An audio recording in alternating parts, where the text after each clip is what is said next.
All right, guys, welcome back into another NFL DFS video. My name's Polzin with 9 to 5 Sports. Going to be breaking down this Thursday night football game between the Jacksonville Jaguars and the New York Jets. A game that, is going to be probably fun, a little bit of like ugly fun, if you will.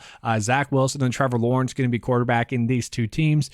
So just in that, it should be fun. Like two quarterbacks that when they throw a good ball, it's like, man, that's fun. That's a great pass. And then when they mess up a pass, it's just like frustrating. Two very frustrating quarterbacks. So I think it'll be a fun game to watch, especially for the public eye to finally see these guys in prime time. So let's go ahead and get into it. Just a reminder, if you guys enjoy the coverage, make sure to give it a like and subscribe. All right, starting out with the New York Jets, and I'm going to try to break down Zach Wilson last week, and it's very difficult to, because although he did have a good game, and like DFS-wise, 300 passing yards, 2 TDs, the one interception he had was quite terrible. Very bad. Very late read, like 3 seconds late on the read. The guy was wide open, threw it way too late. And he also threw about 2 more passes that easily could have been intercepted, missed a couple of pretty easy screen passes as well. But also, he had some pretty elite throws, and let's go back to the negative talk. Was garbage in the pocket, just terrible, except that last play of the game, second to last play of the game, I guess, before the field goal. That was good. He needs to be better in the pocket, and then I think he'd be a good quarterback. Honestly, finally started throwing the ball downfield and hitting Garrett Wilson on a few passes. I would say there was lots of signs of encouragement for people that still have faith in Zach Wilson. Now, yes, it was the Lions, but he also produced against them. That is a good thing. You wouldn't harp on him too much. There were a lot of ugly plays, but I would say there were equally as good of plays as well. So that was encouraging. And another thing I want to point out is that he has struggled greatly in tough matchups, except for that one random one against New England. I mean, he still threw 3 picks, but DFS-wise, and he's done well against easy matchups. 14.6 against Miami, 20 against Pittsburgh, and now 23 against the Lions. Gets a decently easy matchup this week against the Jacksonville Jaguars. It wouldn't be shocking to see him have a good week. And I think he will put up about 12 or so DK points. Maybe he gets a lucky rushing touchdown that he should have had last week. That was such a soft run. 1 yard QB sneak and you bury your head into the ground and have your elbow down.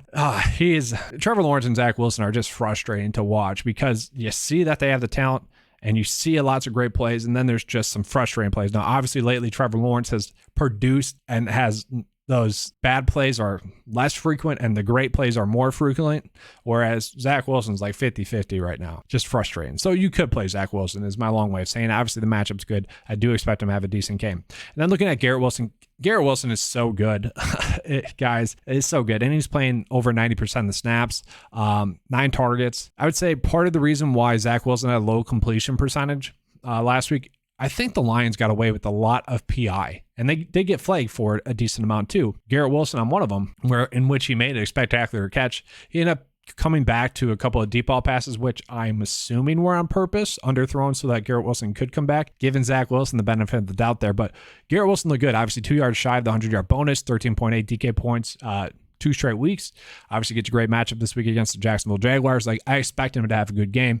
I expect them to try to get him the ball as well. I mean, 9 targets last week, 7 targets the week before that, 15, 8 targets. Getting targeted a ton because he's on the field a ton, because they know he's their best offensive playmaker. And to get him at that price point, okay, Garrett Wilson on this slate, guys, can anyone explain to me why he's 1, 2, 3, 4, 5, 6, the 6th highest priced player in the slate? That's strange to me. You could argue maybe Christian Kirk is better than him, probably. I mean, that's a low price point for him. Now getting back into the Jets, the running back situation, it's weird because watching it, I thought Zonovan Knight would have had a much better game. He kind of tried to bounce out a few runs too much. I thought he looked decently, even though the stats don't exactly say that. Michael Carter was able to pick up some key short yardage situation plays, and they both played about 50% of the snaps. What's surprising to me is that Michael Carter's usage in the passing game just really has been non-existent lately. I thought that was going to be there more frequently, especially with some of the receivers being banged up. With Breece Hall out, I kind of thought they would check the ball down to him a little bit more. That just hasn't happened. Both of them are shoulder shrug plays. I would say if you're using a lineup optimizer like 9 to 5s, do if a lineup includes Zonovan Knight, do not include Michael Carter if you're trying to chase the running backs. You don't want to double dip. And I probably would only go maybe 25% max on those guys. Just a guessing game, educated guessing game. Corey Davis, I do expect to be back. Sat last week with a concussion. Obviously, if he sits then, that's going to open up a lot of value because Denzel Mims most likely going to sit. Got injured, concussion. anytime a player gets a concussion, I just kind of expect them to sit out. And then Jeff Smith also also missed practice on Monday. We'll see if he plays. If Corey Davis and Mims were out, it would be Jeff Smith stepping into significant snaps, but I do expect Corey Davis to be back. I do expect him to play 60 to 80% of the snaps. Thus, he'd be a cheap price point. Obviously, before the game at Buffalo, where he got a concussion, did come off a game with 10 targets, didn't come off a pretty good game.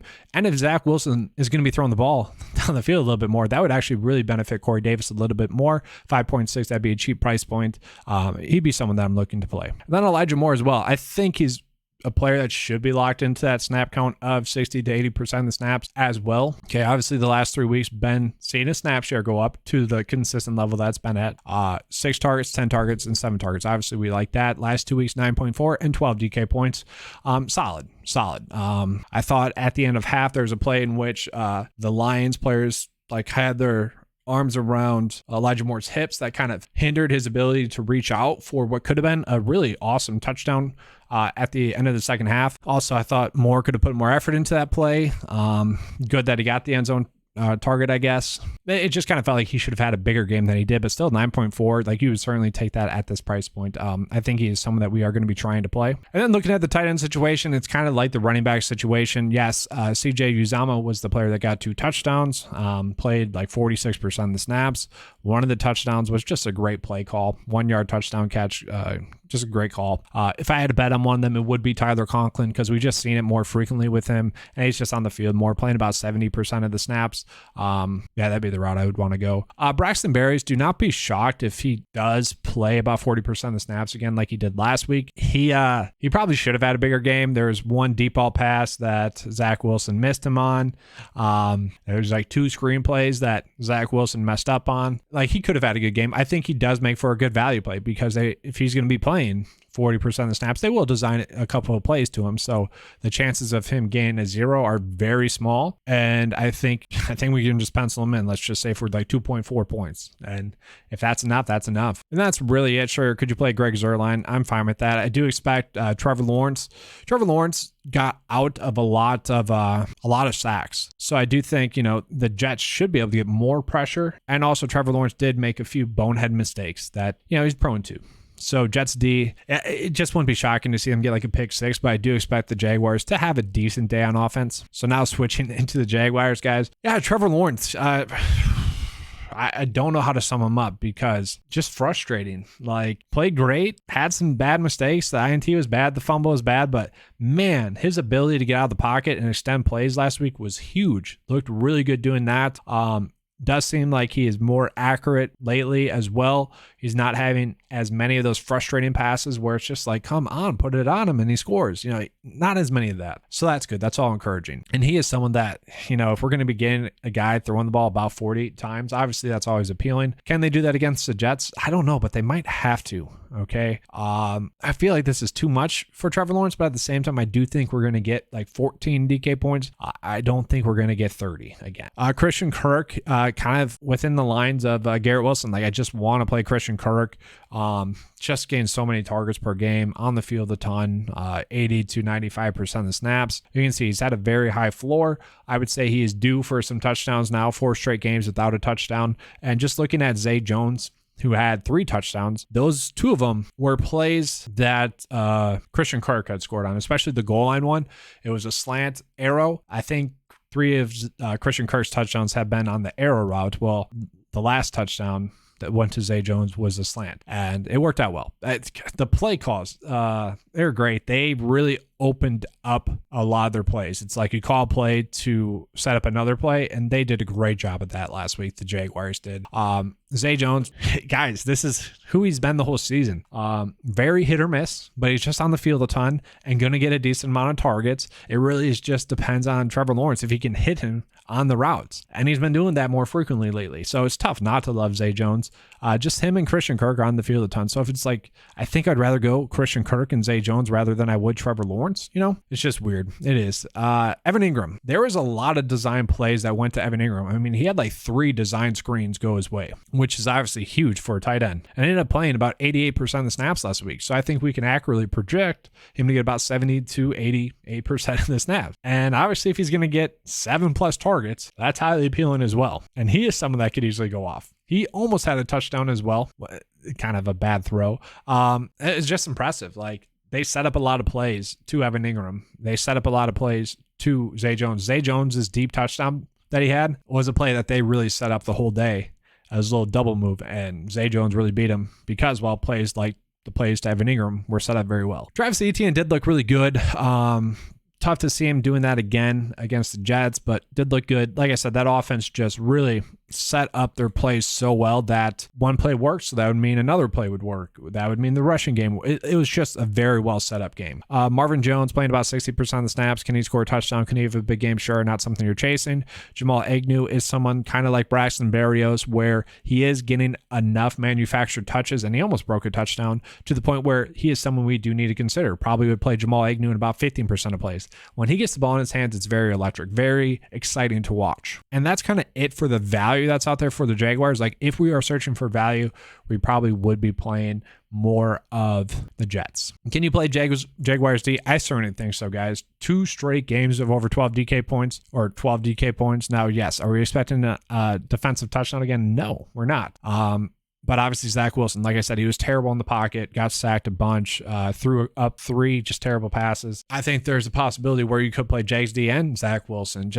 I think Jags D is a D that we had to play them a little bit, just should get a few sacks and probably will get a turnover. So like, I'm struggling a little bit with the lineup process. Like, I don't mind this build. Obviously, probably wouldn't want Evan Ingram in there. Probably want Garrett Wilson in there a little bit more.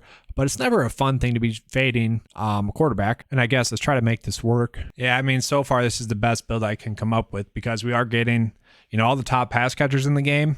Probably would want a defense, mix and match. And this is going to be one in which there's not an optimal lineup. You are going to submit about 10 different ones, 10 different variations, more of a GPP game because we don't have any standout plays. No, like Jahan Dotson's that surprisingly underowned and like high floor plays. We don't really get that. And just based off the injury news as it sits right now, as I'm recording this, which is on Tuesday evening, like Jeff Wilson or Jeff Smith isn't like a value play just yet because I expect him to sit and I expect Mims to sit. But that's all I have for you guys for this video. Hopefully you guys enjoyed it. If you did, you know what to do. Give it a like and subscribe. That helps me be able to put out more content for you guys. All right, thanks for watching. Let's have a good slate. And as always, let's keep cashing.